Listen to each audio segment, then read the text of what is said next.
Gracias por estar aquí otra vez con nosotros. Aquí está Julio Gaitán desde Texas, en Estados Unidos. Ricardo Esparza desde Jalisco, México. Y yo también. Entonces, listos para hablar. Hoy vamos a hablar del pueblo o la cultura Caddo o Cadó, vamos a ver. Y pues si no sabe de qué se trata, pues va a aprender algo y se va a poner bueno. Entonces, pues adelante. ¿Qué tal, Ricardo? ¿Tienes por ahí algo de historia? Sí, algo. Pues ¿Quieres que adelante. comience para Sí, un poco de contexto? sí. Muy bien, muy bien. Muy bien, pues bueno, como bien comentas, vamos a hablar hoy de los Caddo o Cadó, una cultura indígena de Norteamérica. Y bueno, este fue digamos que un grupo de tribus indígenas que habitaron en lo que hoy es el suroeste de Estados Unidos, principalmente en las regiones de Texas, Oklahoma, Luisiana y Arkansas. Y esta cultura pues floreció más o menos en los siglos 8 y entre el 8 y el 18 más o menos, destacados pues principalmente por su organización social, la parte de la agricultura que era muy avanzada y compleja, así como su estructura política, ¿no? Entonces vamos a hablar de ellos. Su origen, como ya lo mencioné, principalmente se encontraban ubicados ahí por el río o por la cuenca del río Red River entre Texas y Oklahoma, Texas, Oklahoma, Luisiana y Arkansas, ¿no? Como ya lo había mencionado. La lengua que utilizaban ellos pertenecía a la familia Cadoana, relacionada con las lenguas de los Pawnee y Wichita. Su periodo así con más esplendor, o digamos, donde estaba con más apogeo, pues está entre el año 800 después de Cristo y 1600 después de Cristo. En este periodo se conoció como la cultura cadoana o cado mississippiana o mississippiana. Entonces, bueno, ahí fue como con la parte del origen y dónde estaban ubicados, ¿no? En la parte de la organización social y política, pues fue una sociedad muy jerarquizada, dividida en clases sociales, casi como la mayoría de las tribus o de las culturas de ese entonces. Estaba la parte de los nobles, los sacerdotes, los guerreros y los plebeyos, sí, en la parte de la sociedad. Y ya las jefaturas más complejas estaban gobernadas por los caciques, que eran los que heredaban las tierras, que les llamaban cinesis, y que controlaban múltiples aldeas. Eran así como, eh, pues sí, los caciques que tenían como territorios ya de ellos, ¿no? También estaban las redes comerciales, donde se intercambiaban cerámicas, pipas, conchas, cobre, y esto lo hacían con otras tribus como los Wichita y los Pawnee. ¿Qué más? La parte de la economía y de cómo subsistían, pues bueno, principalmente la agricultura, como comentaba, era una agricultura ya avanzada porque ya tenían conocimiento de cómo cultivar el maíz, el frijol, la calabaza, los girasoles, y que también estos productos pues eran base de su dieta, ¿no? En la parte diaria. También eran buenos cazadores y recolectores, así que complementaban mucho la parte de la agricultura, de su dieta con la caza de venados, bisontes y la recolección de nueces y frutos silvestres. También, también ya tenían una cultura del almacenamiento por los temas de cuando es invierno, así que ya construían o tenían ya graneros de alguna manera para el almacenaje de las semillas, y esos graneros eran elevados, y permitían guardar las cosechas de lo que estaban cultivando. En cuanto a la arquitectura, bueno, sus casas en forma de colmena se construían con postes de madera y techos de paja. También había muchos montículos de ceremonias, algunos en algunas aldeas tenían plataformas de tierra para los templos y las residencias de los líderes, similares a las montañas de las culturas de Mississippi. Y también tenían como villas permanentes donde vivían en comunidades establecidas cerca de los ríos. Entonces básicamente era como la estructura social y cómo se manejaban. En la parte de la religión, y pues ellos creían mucho en la parte animista, ya que adoraban a los espíritus de la naturaleza y practicaban rituales para la fertilidad agrícola.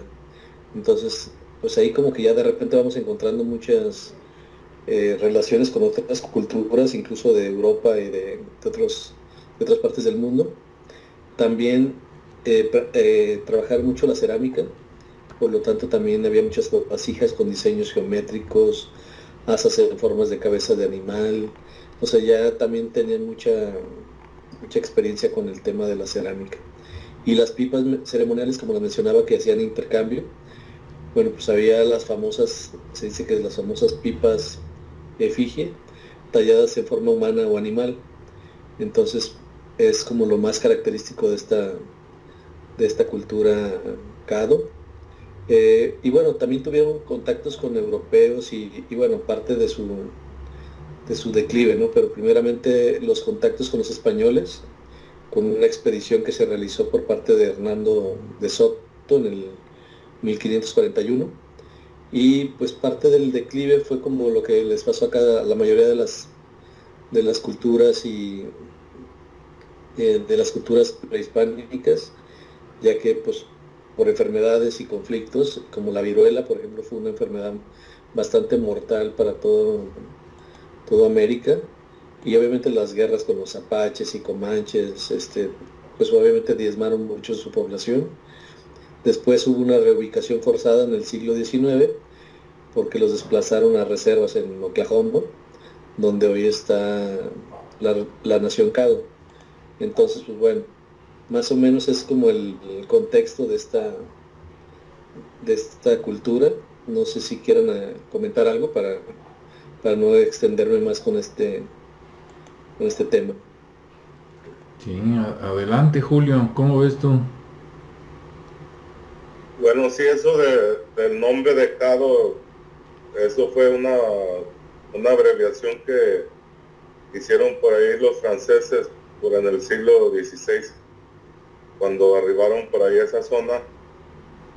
Y aparte que el nombre original es Caddo Jadacho, o Caddo Jadacho, ese sería el nombre original de esta tribu, y que estaban divididos en tres. Eran los Nachitoches, los Jaisinai y los Caddo Jadacho, que estos últimos eran como la parte de la élite, se pudiera decir, de esos tres grupos. Eran como los que eran encargados de las relaciones por ahí con los españoles y franceses que llegaron primeramente a estas partes de América.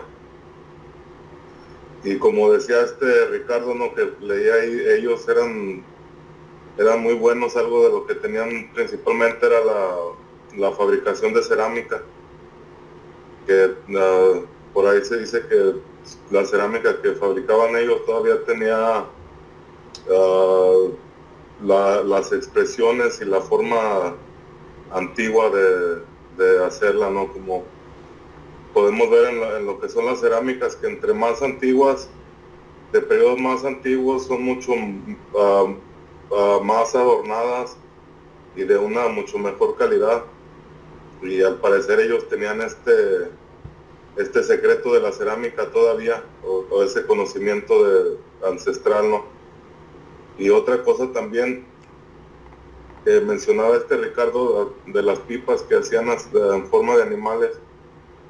Y cuando vamos por allá a lo que es la historia de la creación de estos grupos, ellos en su historia de creación, ellos provenían En primer lugar, vivían humanos y animales en una cueva muy grande que esto se pudiera representar como el inframundo o como una ciudad intraterrena, y que por ahí llegó un personaje de nombre Nesh, que era la luna, y que les llegó y les empezó a decir ahí a las personas que vivían ahí, pues que él había encontrado un camino hacia un mundo donde había mucha luz y donde era muy diferente al mundo que ellos conocían.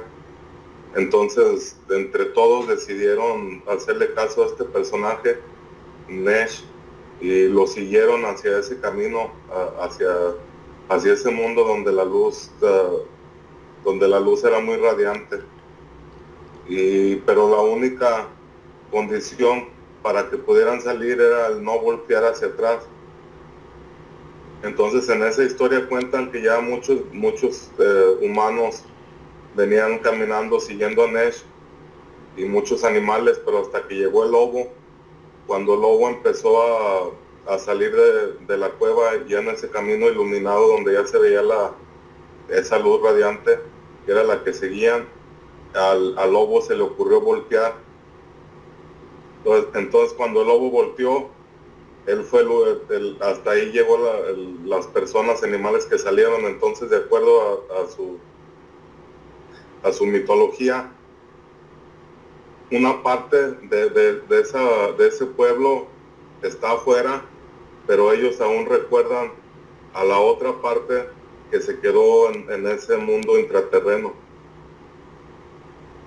Entonces ahí es interesante, ¿no? Porque de acuerdo también con uno de los mitos Hopi, es que ellos en la última humanidad también hubiera salido del mundo intraterreno, que cuando fueron llevados en el segundo mundo, al final del segundo mundo, fueron llevados con los hombres hormiga, que eran muchas personas dicen o interpretan que esos hombres hormiga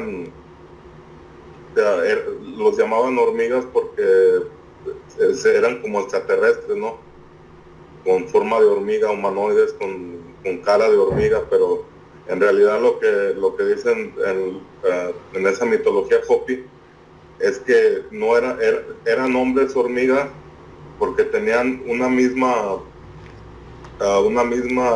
organización, así como las hormigas lo hacían. Ya ves que las hormigas recogen y almacenan su alimento para en tiempos difíciles que viene a ser el invierno. Ya no tienen que salir, ya tienen todo dentro de sus nidos no muy elaborados que hacen ahí unas ciudades también intraterrenas, pero en forma más micro. Entonces, de esta misma forma, estos hombres hormiga eran humanos, pero que vivían de una forma muy organizada y vivían en el intraterreno. Y se me asemeja mucho las dos historias, ¿no? Que aunque no sean de los mismos clanes, de la misma tribu, pero sus historias de creación, de mitos de creación son muy parecidos. Sí, qué bueno que encontraste los mitos, porque yo cuando estaba leyendo, una parte fue con inteligencia artificial y otra parte fue buscando, y que por cierto hay momentos donde me salió información encontrada, pero no quería yo saber las leyendas o los mitos, así como de la creación, y no lo encontraba, pero luego por ahí encontré un poquito de lo que mencionas, que salieron de una cueva, ¿no? De hecho, me salió supuestamente a lo mejor es otra diferente a la que tú comentaste, pero decían que sí venían de debajo de la tierra, ¿no? Así como del inframundo, y que en el origen habían salido un hombre y una mujer, ¿no? Así tipo como Adán y Eva, pero que venían de otro lugar, y que había relación con los animales, como lo que dijiste del lobo y todo eso, pero no estaba bien descrito qué hacían los animales, ¿no? Pero sí está muy, muy interesante. Supuestamente tenían tenían esa convivencia y hasta se podían comunicar. Y fíjate que eso también es mencionado en los primeros dos mundos de los Hopi, en donde el hombre y los animales estaban totalmente conectados. Hasta el final del segundo mundo fue cuando hubo esa discordancia entre hombre y animales.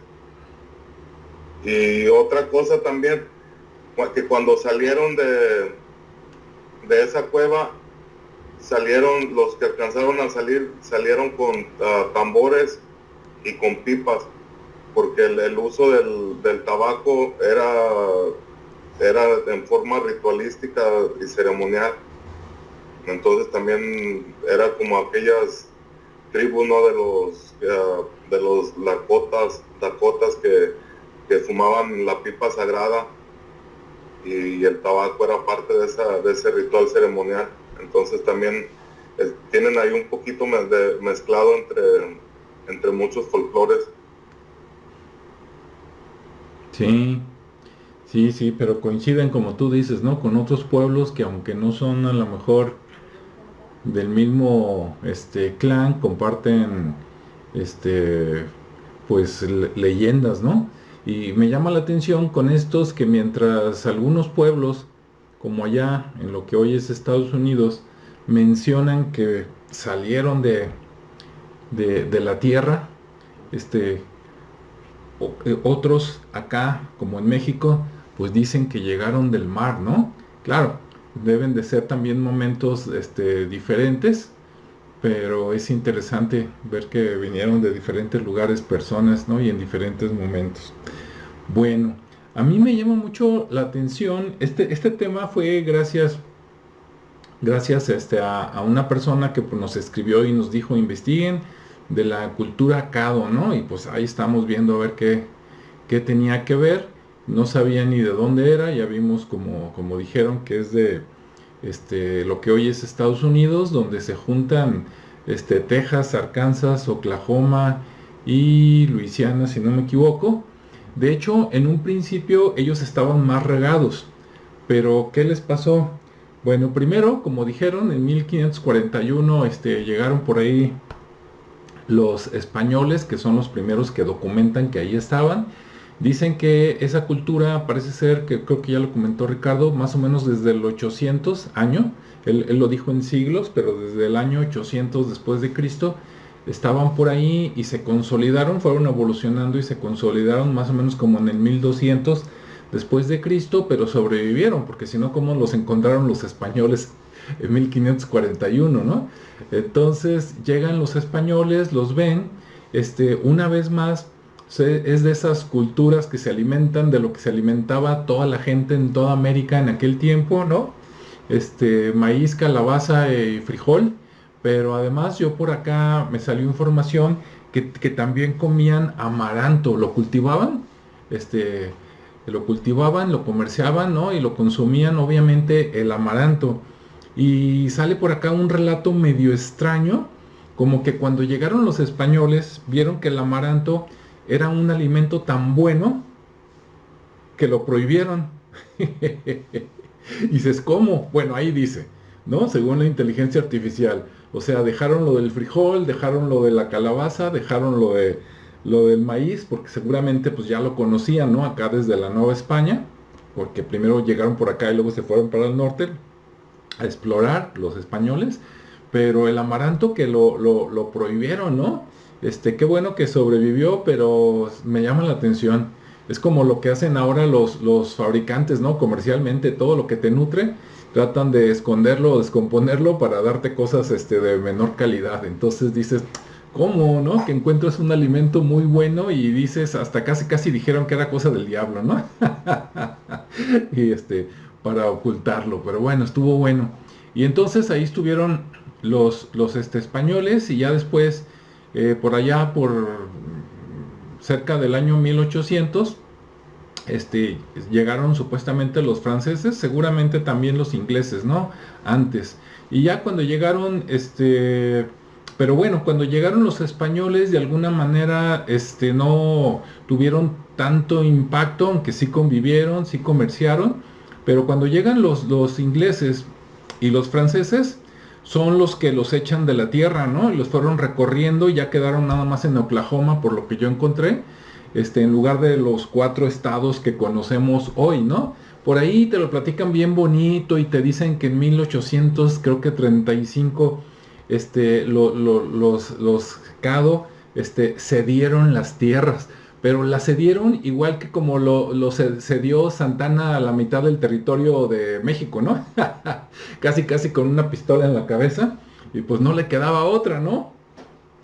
Si no le daban matarile. Entonces acá les fue igual, ¿no? O se recorren o acabamos con ustedes y pues ya los fueron aventando. Claro, me imagino que en Estados Unidos se los deben de platicar de manera muy romántica, ¿verdad? O diferente, pero nos podemos imaginar más o menos que los fueron aventando para quedarse con las mejores tierras hasta que quedaron por allá arriba, ¿no? En Oklahoma. Y bueno, pues ya lo bueno que sobrevivieron y que por ahí andan. Y ahí en eso de sobrevivieron es donde yo tengo información muy diferente y muy encontrada. Por un lado, la inteligencia artificial me dice que quedan como 4000 descendientes, que sería muy bueno, es más o menos las cantidades que hay acá en México con algunas culturas prehispánicas que sobreviven. Pero en otros lados, no, en una página que ahorita no me acuerdo el nombre, pero la voy a poner aquí en la versión editada de mañana. Hay una fundación con un nombre Caddo, y ahí dicen que nada más hay 25 descendientes directos, ¿no? Y que casi casi está en peligro, pues ya de desaparecer, y sobre todo el idioma, y que andan haciendo esfuerzos por dar clases, de hecho creo que tienen en esa fundación clases los miércoles a las 6 de la tarde, algo así, para pues que no se pierda esto, ¿no? Entonces, de 25 personas a 4000 personas, pues hay mucha diferencia, ¿no? Ahí sí no sé cuál sea la verdad. Si alguien que nos está escuchando se la sabe, pues nos puede escribir por aquí para ver qué podemos hacer, ¿no? Y sí, en cuanto a las casas, pues son como en toda América o una buena parte de América, ¿verdad? Hechas con lo que tenían. Son casas muy parecidas a antiguas también de acá de México y Centroamérica, nada más que allá la forma eran como de gorrito, ¿no? Como el gorrito del Chavo del Ocho, más o menos se pueden dar esa idea. Digo porque acá en México también hay casas hechas de aquel tiempo de un material, pero la forma depende de la región. En algunas es más redondita, en otras es más aplastada, más rectangular, etcétera. Y por allá es como si agarraran un balón, digamos, de fútbol, lo cortaran a la mitad, lo pusieran, por eso digo que el gorro como el Chavo del Ocho, ¿no?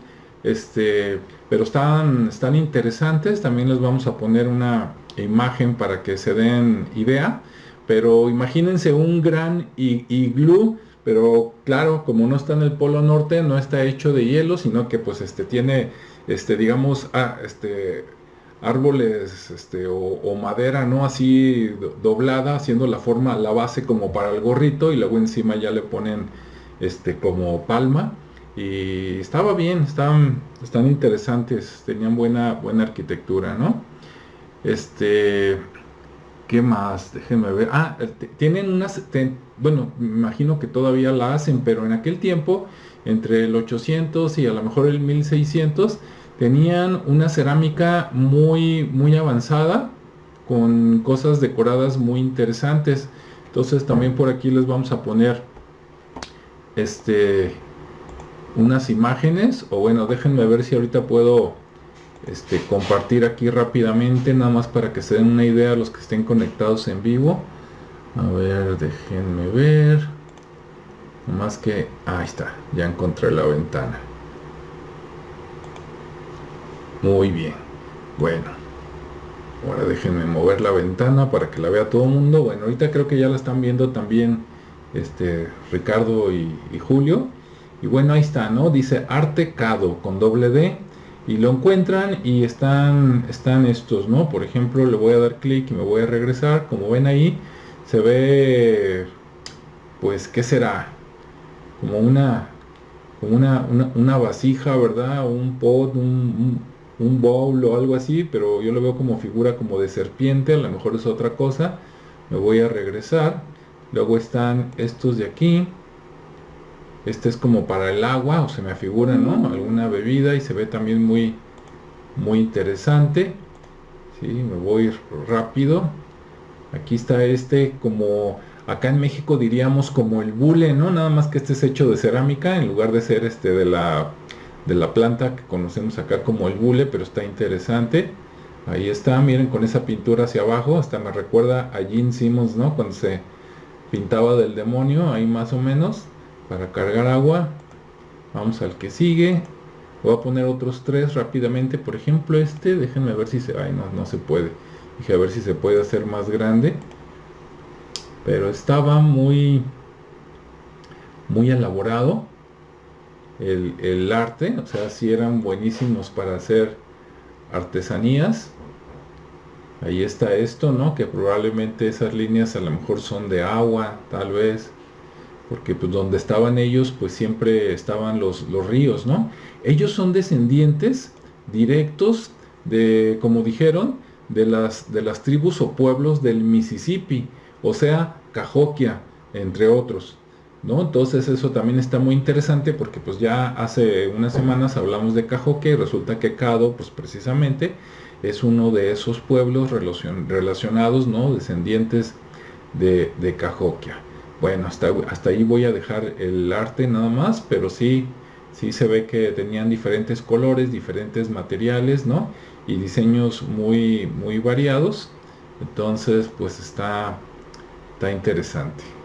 Ok, déjenme quitar aquí las imágenes y volvemos por acá. Pues ya, listo, eso de mi parte. No sé si quieran agregar algo. Adelante, Ricardo.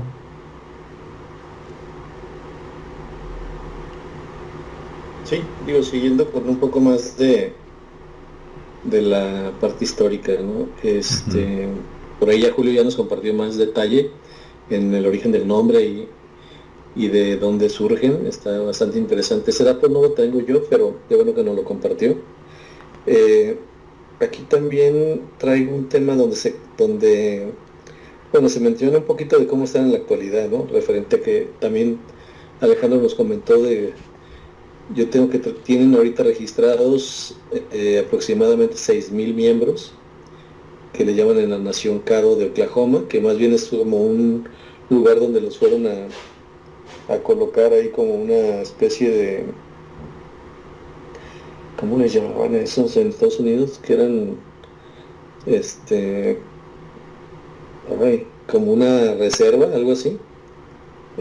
Pues ahí hicieron esa nación, o que lo reconocen federalmente como Nación Caddo de Oklahoma. Y bueno, eso lo hicieron para preservar esta cultura con todas sus tradiciones. Y dentro de la comparación con otras culturas, la Caddo, ya mencionamos que estuvo entre Texas, Oklahoma, el Valle del Mississippi, por ahí. Y bueno, sus pueblos ancestrales, los Anasazi, que fue parte de esa cultura mississippiana, y bueno, se ubicaba en el Valle del Mississippi, el sureste de Estados Unidos.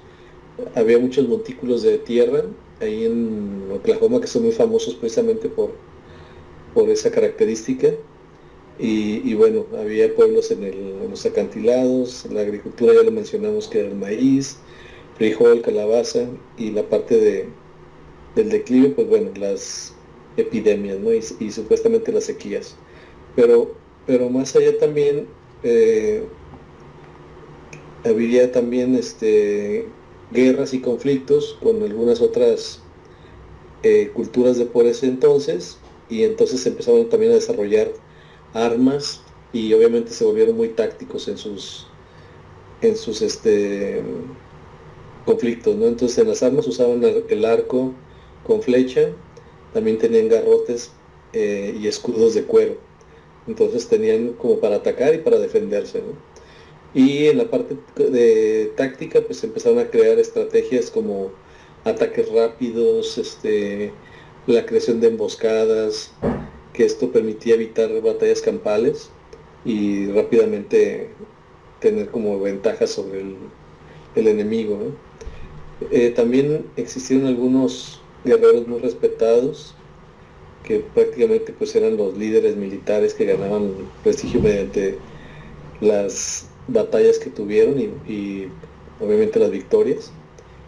Y digamos que sus principales enemigos eran tribus nómadas como los apaches, los comanches, eh, también con los europeos, pues bueno, prácticamente españoles y franceses, que por ahí ya nos comentó Julio un poquito de su existencia en el siglo XVIII más o menos. Y como parte de esa mitología y religión, en cuanto a sus dioses o espíritus, estaba el Kadi Ayo, o dios del cielo, que principalmente esta deidad se asociaba con la creación. Y también tenían los dioses de la naturaleza, ¿no? Principalmente espíritus del maíz, el sol y la lluvia, que eran como sus principales elementos para, digamos, de deidades, ¿no? También ya se contaban con chamanes, que les llamaban Coninisi, que eran los mediadores entre el mundo espiritual y el mundo humano, ¿sí?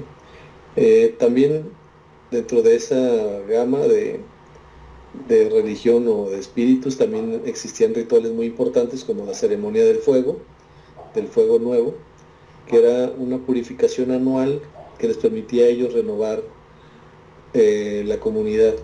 Si era como volver a empezar un ciclo, entonces hacían esa ceremonia. Y también tenían una danza del maíz que les permitía celebrar la parte agrícola para asegurar buenas cosechas. También tenían otra que se llamaba, bueno, no sé, estaba más enfocada a la parte mortuoria, ¿no? A la parte de los enterramientos en los montículos, donde principalmente sepultaban a los líderes, y esto pues con ofrendas de cerámicas y joyas. Entonces por eso es que aún en esos montículos existen restos de la cerámica principalmente. Y bueno, ya en la cuestión económica, pues ya mencionamos que son agrícolas, principalmente con maíz, frijol y calabaza. También empezaron a hacer muchas herramientas de hueso y piedra para lo que era la labor de la cosecha en la tierra. Para el tema de la recolección, pues bueno, bisontes, venados, pavos salvajes, nueces. Ya hablamos también del comercio, que era de intercambio principalmente con temas de conchas, cobre y obsidiana, y en rutas comerciales más, digamos que más hacia el Golfo, pues también ahí también realizaban el tema del trueque, ¿no? Del intercambio en las grandes llanuras y en el Golfo de México. Todavía existen las festividades anuales con sus danzas y música tradicional, y hay un museo y algunos sitios arqueológicos que están protegidos, sobre todo en Texas. Por ahí se menciona que hay un museo. Y bueno, ¿qué más? Con los Cherokees, también hay una comparación con los Cherokees en cuanto a su estructura, que unos eran jerárquicos, otro era más tribal en la parte de esa estructura. Con los Pawnee también era una confederación de bandas. En la parte religiosa, pues los Cherokee eran más de espíritus de la naturaleza, como el Manitú, y acá los Caddo, pues el culto, ¿no? A su dios de la lluvia, del sol y del maíz. Los Pawnee tenían un culto al cielo. Y en el arte, pues bueno, los Caddo con la cerámica, los Cherokees con la cestería o el tallado, y los Pawnee con la pintura en piel. Y ya en el tema de los declives de estas culturas, pues bueno, uno por las epidemias, el otro por los desplazamientos, o le llamaron sendero de lágrimas, por las muertes, y otros, los Pawnee, por la pérdida de tierras por colonos. Entonces, pues bueno, fueron como que de las culturas que coincidieron en ese momento. Los franceses, más que como rival, los trataron como aliados para poder sobrevivir, ¿no? Sobre todo los apaches, que sí eran mucho más sanguinarios. Y bueno, en esas guerras, pues sí tuvo un impacto demográfico, ya que pues se fueron diezmando en un 80% la población Caddo, y bueno, aparte por los españoles y por las otras tribus, ¿no? Ya se vieron forzados a un desplazamiento, como lo comentaba, en el siglo XIX. Hubo algunos tratados en 1835, donde cedieron sus tierras, entre comillas, en Luisiana, y luego los reubicaron en Oklahoma en 1859, obligándolos a mudarse a una reserva en el río Brazos, y luego al territorio indio, o actualmente llamado Oklahoma. Esos elementos ahí tangibles y visibles para poderlos conocer pues más de primera mano, ¿no? Entonces, pues ahí los dejo con esa parte. Bien. Julio, algo más? Bueno, sí, acerca de lo que sería uno de los sitios arqueológicos que dejaron esta cultura Caddo. Hay uno aquí en Texas que está, fíjate, está muy cerca de ahí donde fui al río Paluxy. Está más al este, está ahí sobre el río Brazos. Y no sé si recuerdas la última foto que te mandé de cuando regresé ahí al río Paluxy, que era una piedra que tenía como un tipo de grabados. Sí. Esos grabados, yo en un libro que tengo que habla de las culturas del Mississippi, está relacionado con este tipo de escritura jeroglífica, pero que fue encontrada por allá en Illinois, en la parte de Illinois, y yo encontré esta piedra acá en lo que vendría a ser el norte de Texas. Entonces sí, pudo haber sido parte de estos grupos, ¿no? A lo mejor una piedra que cargaban desde hace mucho tiempo, porque a esta cultura Caddo no se le atribuye ningún tipo de escritura.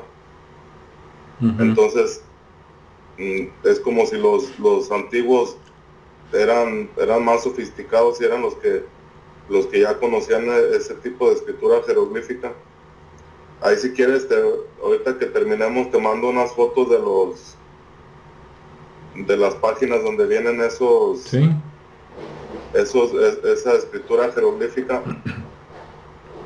Y bueno, acá este sitio está en una parte que se llama, en un pueblo que se llama Whipping Mary, en Texas.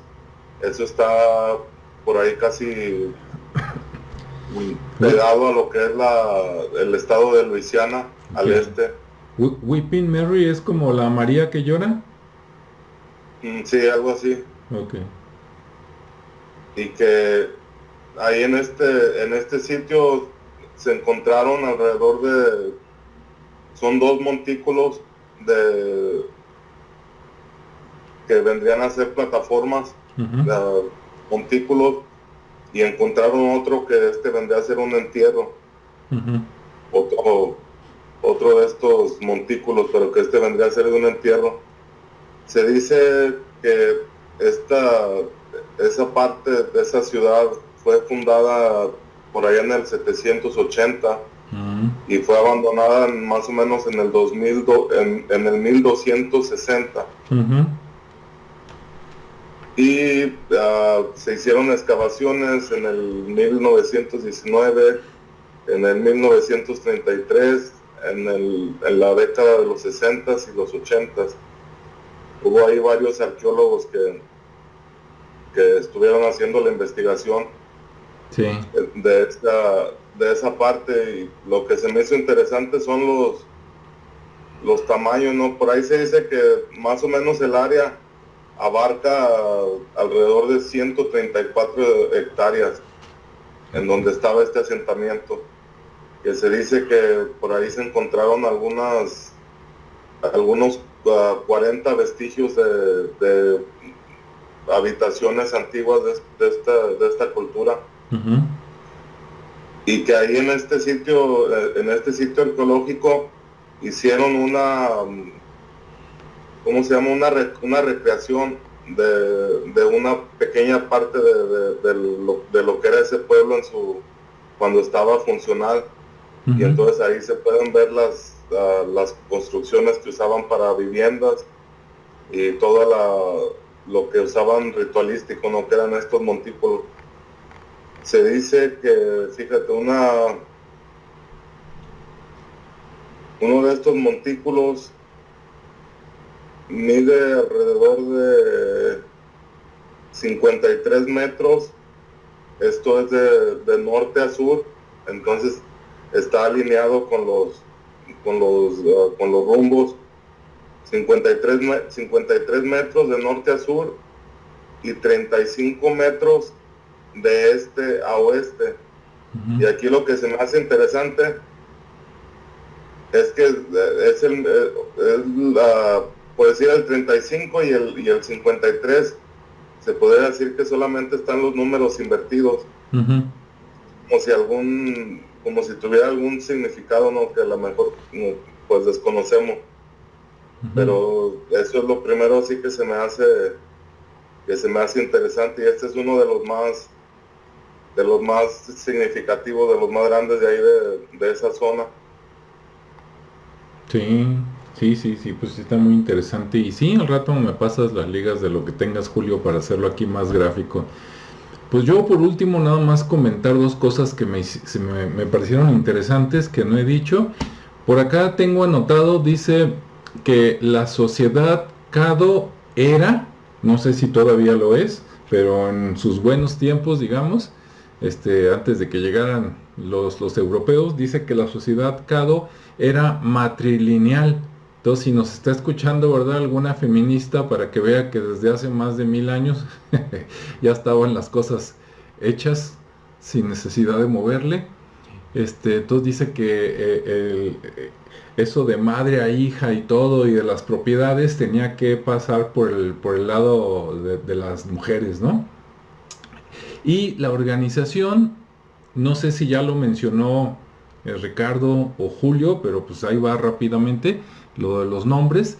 Dice que tienen una estructura, ¿no? En ese bueno, antes tenían una estructura repartida en 3 partes. Había la figura del Chinesi, que era el sacerdote, que era el que se comunicaba con los espíritus, ¿verdad? Y que organizaba los ritos como los sacerdotes actuales. Y luego estaba el Cadi, Dios, se parece a Cado, ¿verdad? El Cadi, que era como el jefe político, el que tomaba las decisiones políticas de guerra, ceremonias. Y por último, para cerrar, digamos, el triángulo, estaban los canajas, que eran los sabios antiguos, ¿no? O el consejo de los más viejos, por decirlo así, para tomar decisiones. Entonces, pues estaba interesante, ¿no? Como la parte política, la parte religiosa y los sabios, ¿no? Los consejeros. Se parece mucho a la organización de todos lados, ¿no? De por allá, de Europa, de Asia antigua. Entonces estaba bien. Actualmente en ese consejo pues ya tienen una organización más como empresa, ¿no? Tienen presidente, vicepresidente, secretario, tesorero y representantes. Y dicen que para pertenecer a este consejo, tú tienes que ser descendiente de esas tribus antiguas, por lo menos en un 16avo de ascendencia. Y dices, caray, ¿cómo que en un 16avo? Sí, si tu padre y tu madre son Caddo, pues tú eres Caddo, ¿no? Al 100%. Pero si tu padre es y tu madre no, entonces tú ya eres la mitad. La mitad es un medio. Si tus padres no son Caddo, pero uno de sus padres, o sea, uno de tus abuelos era, pues entonces es un cuarto. O sea, así más o menos me explico. Total, que para pertenecer al consejo, tus tatarabuelos, por lo menos uno de tus tatarabuelos tuvo que haber sido Caddo. Si no, pelas, ¿no? O sea, tiene que ser relativamente reciente, así como de las últimas 4 generaciones, para que digan que todavía tienes algo de sangre, ¿no? Caddo. Y pues listo. O sea, es que si esperemos que haya sido interesante, ¿no? Todas estas culturas de las que muchos no sabíamos ni el nombre, pues ya las ubicamos. Vamos a poner otra vez el mapa para ponerlos por ahí, y toda la, bueno, parte de la información que nos comentó Julio, que nos comentó Ricardo, para que quede más, más gráfico, más visual este video, ¿no? Bien, ¿algún comentario o algo para despedirse? ¿O ya fue todo? Pues igual que nos sigan dando sugerencias, ¿no? Para también ir investigando y conociendo también nosotros y luego compartirles a todas las personas que nos escuchan, estaría muy interesante, ¿no?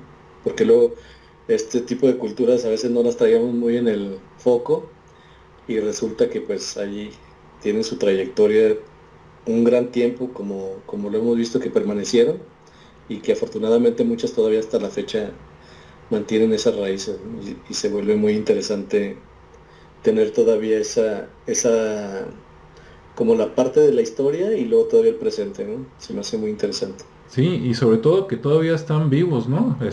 Sí, Que son prehistóricos, pero todavía están vivos, igual que los mayas, ¿sí? Aunque les digan por ahí que a los mayas se los llevaron los extraterrestres y que se extinguieron, no, váyanse a dar una vuelta por Yucatán y nomás se meten 100 kilómetros, digamos, al interior, y van a escuchar un idioma que no es español, ¿verdad? Ni tampoco es inglés. Entonces son de esas culturas, ¿no? Como los huirarrica, los huicholes, como un montón, ¿no? De pueblos que todavía afortunadamente andan por ahí, todavía se puede saber algo de viva voz de ellos. Listo, Julio, de tu parte, algo. De mi parte, que fíjate que yo no sabía de esto y está relativamente cerca de donde vivo. Así Entonces, es. a ver si por ahí me doy una vuelta a visitar este sitio arqueológico ahí donde están los montículos que les platiqué. Ajá. Está como a 3 horas de donde vivo. Sí, imagínate, Julio, ¿qué tal si te enteras que la huella esa que acompaña a los dinosaurios era de los ¿qué? Cadojadacho. Uno nunca sabe. Sí, pues por ahí en ese lado de aquí de Texas hay mucha historia. Sí, Pues voy a ir ahora que se calmen un poquito las cosas, a darme una vuelta por ahí.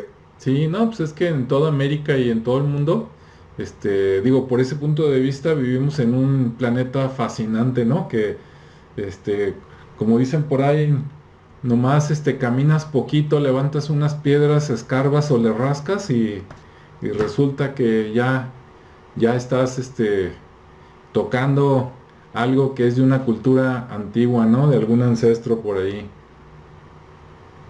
Muy Así bien. es. sí. Bueno, pues gracias a todos, ¿verdad? Cuídense, sean felices. Como dicen por ahí, hagan el bien sin mirar a quién y pues adelante, ¿verdad? Esperemos que nos acompañen en el siguiente y sí, síganos sugiriendo temas. Hasta luego.